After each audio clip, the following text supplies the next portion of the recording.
Have you ever wanted to service your differential, your rear end housing, or yoke, your pumpkin, whatever it is you call it? Well, today we're doing it because this thing had a bad seal on the back, had a bad seal on the pinion. We wanted to pull it out. It actually changed the oil. So I'm going to show you the tips and tricks on how to do all this. Now we've already pulled the pinion there. We're going to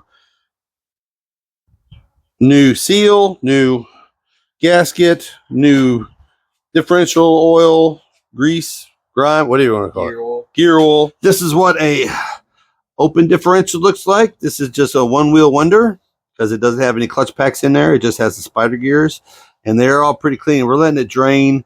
I suggest letting it drain for at least an hour, let everything get off of it so you can replace it with new, and yes, it's going to smell. Okay, I want to start with the differential. Now, this one, they're pretty basic. I mean, whenever they say 12 bolt, 10 bolt, 9 bolt, whatever it is, they're talking about the amount of bolts on the differential. But this is why I love these old trucks. This is a 12 bolt differential, which means it is a farm implement. It is super strong. Now, I wanted to talk about this. All right. This is where the oil was.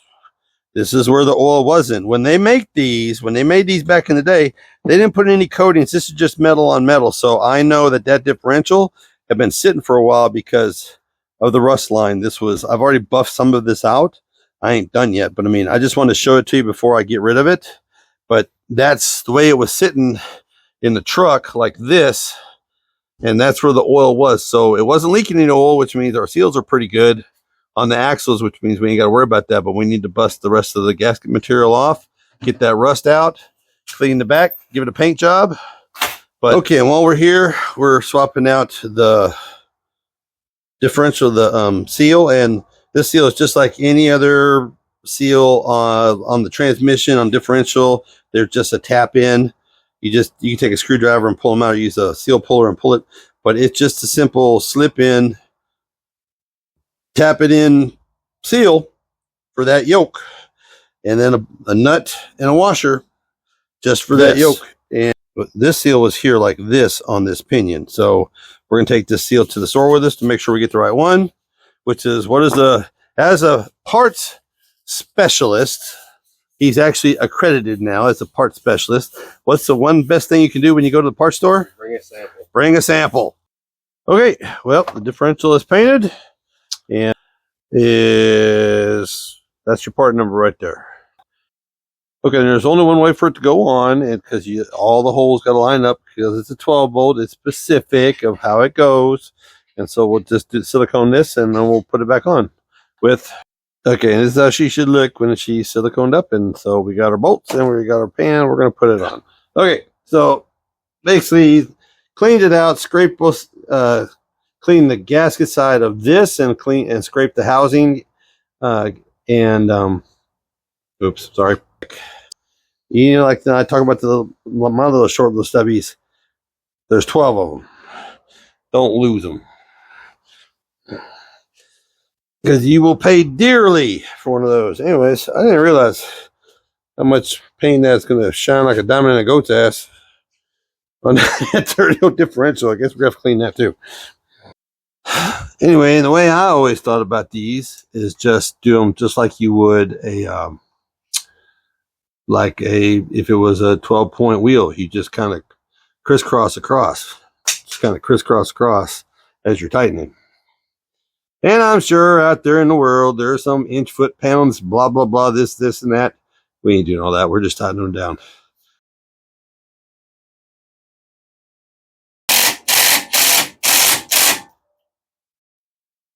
Give two.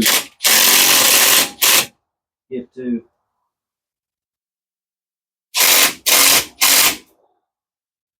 Give two.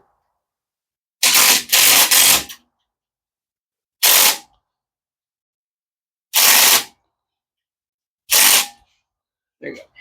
Okay, so that is how you put a differential cover gasket on. Now, we still have to do the pinion, but the problem is that we have to wait a day to do the pinion because they had to order it. And like I was saying, there's a brake line bracket there, and then that block for the new brake line, it goes on that tab. Like I said, there's attachments that go on here. but it just bolts down through there, and then you connect the lines like that for both of the new brakes that we did the drums. All right, it's the next day, and the part came in. We made sure we took the oil with us and made sure and verify. You see that? Yeah, real quick.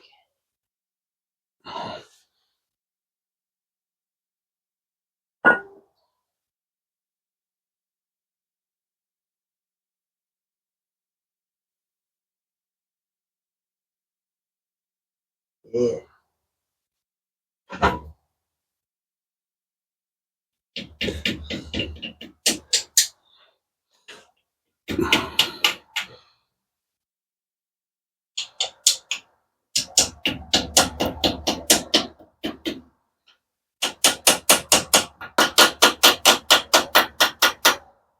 Oh, you're going in cockeyed. Let's see where my Yep, right there. Yep. You don't have to be as gentle with it as you think.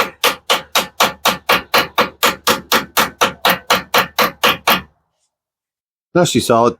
Okay.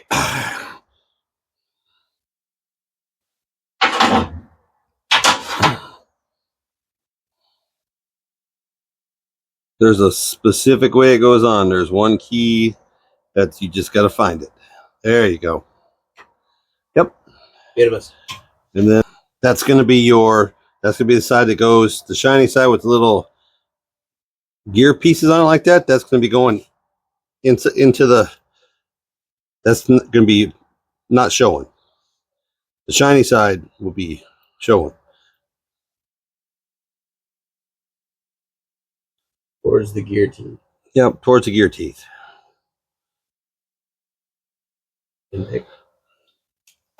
And I know it's supposed to be inch pounds, foot pounds, whatever it is. We're just going to give her a zap with the impacker. And we're good. That's all it takes. Yeah. Going nowhere. Nope, ain't going nowhere. That's all that takes. And then, okay, and on every differential, there is a filler tube. There's the filler deal. There's the filler. And this one is actually on, yep, right there on the snout. And it just uses a 3/8 square ratchet extension plug in. And you're basically just going to fill it until it spills out. Yep, that's what it looks like. And then we have, anyways, so basically you can just stick it in a hole and just squeeze it. It'll get there. And it'll take it until it's full. It'll start spilling out once it's full. This is boring and tedious, but it is going in there. But there's these little kits. You can, it does like by, what is it, gravity? Yeah. Kind of hangs it. They have bag quartz now. Really? Squeezable bag quartz now. Squeezable bag quartz. Yep. I'm gonna see where that could make a mess real fast. It would also fill it up pretty quickly. Well, yeah. Well, if you're working for a living mechanic, time is money. Okay, so there's your telltale. It's dripping out. So we have now come up to the bottom end of the filler hole, and we actually use 1.5. So I would say an empty one's about 1.5 of these. But then we put our cap back in, and we're done.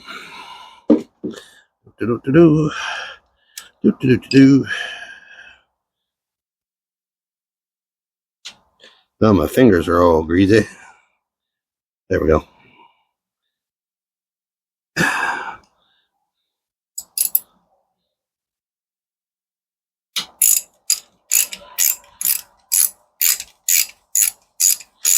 And funny thing is that new gear oil doesn't smell like old gear oil.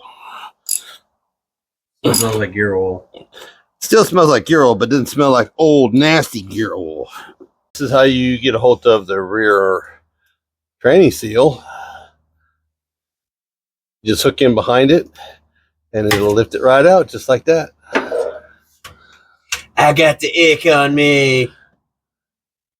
It almost looks like a pretty new one, but no, she's hard as nails. Yep, she's gone. And this is the same process as any of them. You just tap it in. You can be light when you first start, but then you can drive it home.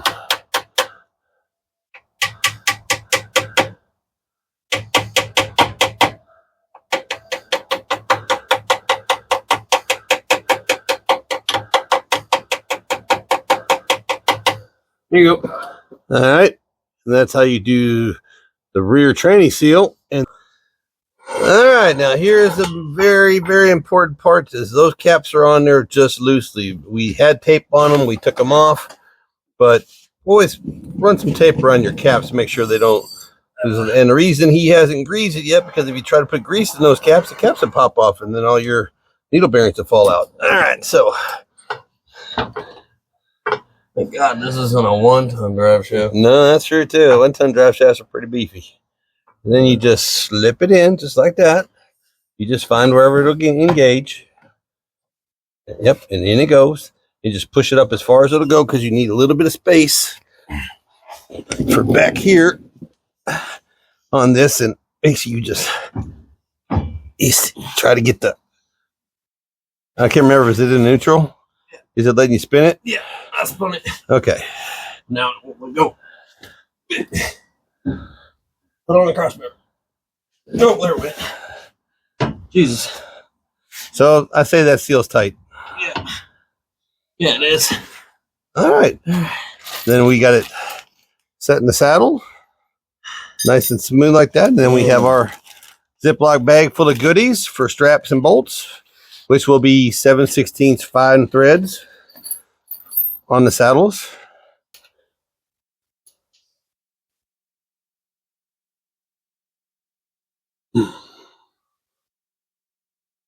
No. Don't do that. You just try to lose a cup? Yeah, it tried to. It tried to leave on me. What, you want a wrench? Or you got a wrench? Wrench. Okay. It'll take forever. Yeah, no, it takes forever. Because there's no way getting in there with the socket. This is where we need one of those ratchet wrenches. Yeah. Yep. This is the most time-consuming part about the whole thing. If there are any companies out there like this to try some ratchety wrenches, we'd be more than happy to test them out for you. I'll put it to the test. Yeah, we'll put them to the test. Anybody out there, you think open invitation to send us some ratchety wrenches. I mean, there'd be a lot of opportunities for us to use ratchet wrenches. Maybe like I said, I used to have a set. It was over there for. Well, what happened to them? Got stolen. Such is the misfortunes of being in the Navy. Yeah. Okay, I want your opinion. There's two things I don't loan out. First one is my trailer. And what's the second thing I don't loan out? Engine hoist. My engine hoist. There you go. So, yeah, there's two things. I don't care how good of friends. Don't get my trailer. Don't get my engine hoist. Yep, back and forth, crisscross. Just back and forth, crisscross, and just slowly get it worked down in place and make sure it's tight. Go. Everything tight? All right, now hold on. Bring that back to me. Bring that back this way.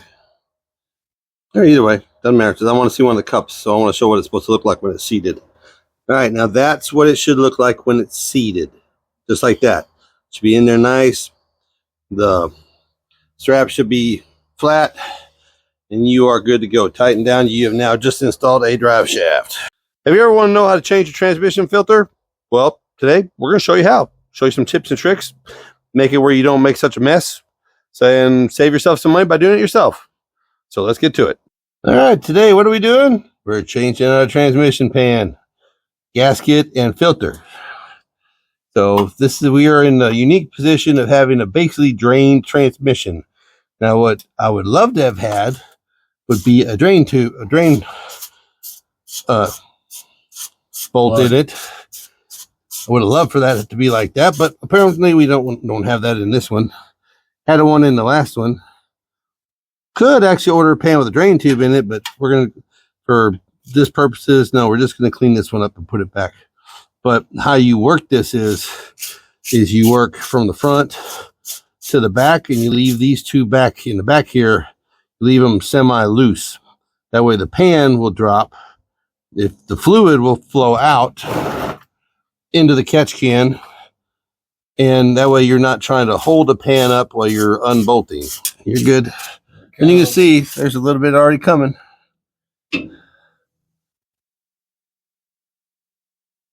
Yeah, Dad, I don't think this thing's empty. Probably not, but okay, but this is Probably this pull is this, yep. And pull then that out, and then hit let the it breathe. let it breathe because we're already dripping. And so, but this is a good thing too, because I don't know anything about this transmission, and dropping this pan is going to teach us a lot. All I know is it was working. Pulled the parts truck up on the trailer, so yeah, she's falling. Here it comes, and that's why we have this pushed all the way forward, because that's where it's already come out. So this will make it where you don't have to try to manhandle that pan. She's starting to go pretty good. You're right. I guess she wasn't as empty as I thought she was going to be after. Say, we did the math on it the other day. It's 12 quarts. Yeah, it's 11, 12 quarts. It is. 3 gallons of training fluid. But I never drained the torque converter, so there's 3. When I changed out the front seal, I just pulled the torque converter off. I didn't drain it and change the seal out and put it back on. So there's a little bit in the torque converter. But yeah, according to the numbers, according to GM, should be 11 quarts. But then when the last one I did this to on the other truck, you already got the back 2 ones out yet? Mm-hmm. Okay, then this is the point where you start going side to side, back and forth with these last 2 here, and slowly lower that pan. Are you having fun? Making it rain, baby. Making it rain. Listen, I won't be a guy, but insert really perverted joke here. You're splashing me, ass. Guys, I gotta tell you, there's nothing like working on stuff with your son. It's really cool. If you have the opportunity to do it, because it's worth the time. Or else you're gonna get quiet time, listen to the highway noise, laying on your back underneath the hot rod, just BSing. Where else you gonna get that? Nowhere. Nowhere. Yeah, it happened. All right, so let's just let this drain for a little bit, and I'll get a rag or something. Yeah, you need one. Yeah. It doesn't stink, it doesn't smell, but at least you can't keep your hands. Yep. Keeps everything super clean too. All right, so that is your filter right there, and it's just held in by 2 flathead screws. That's it. All right, and then we'll get this pan out of here and investigate and see what's in the bottom of that pan. See how she looks. There. So we'll just take this out. Ooh, a little sludgy. Little sludgy. Look at that. Okay. That's for sure. That's the way it should look. Let's clean. Okay, filter's back on. Everything is wiped down clean. And there's only one way to put that filter on. You can't get it on to have it sit flush any other way besides like that. Because it comes in a very small box. And then you have to I should have let it out today and let it just sit like in the sun. Let it flatten out. Huh? Let it flatten out. Yeah, let it warm up and let it flatten out. But trust me, this will flatten it out. All right, I got you. See, I had it, and you just started messing with it. Look at you. It was perfect. Okay. Just like you, son. Perfect like you. Yeah, it holds the bolts. Just all the bolts are.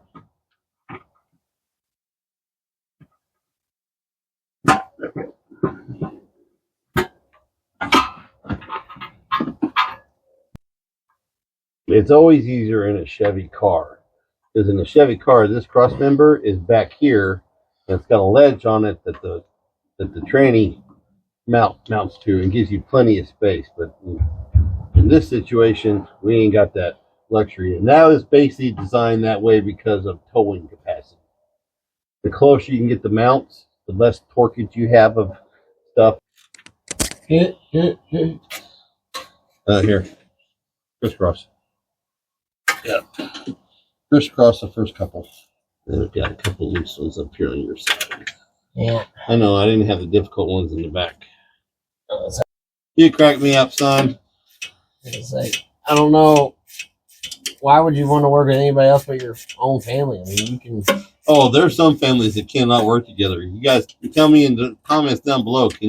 There's some family members you can't work with, or they come to help and they just stand and watch. Yeah. They're just there.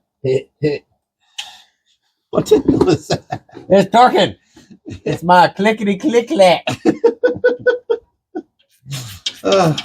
You know, your torque ranger goes click. Oh, okay. That's my okay. That's my torque. Okay.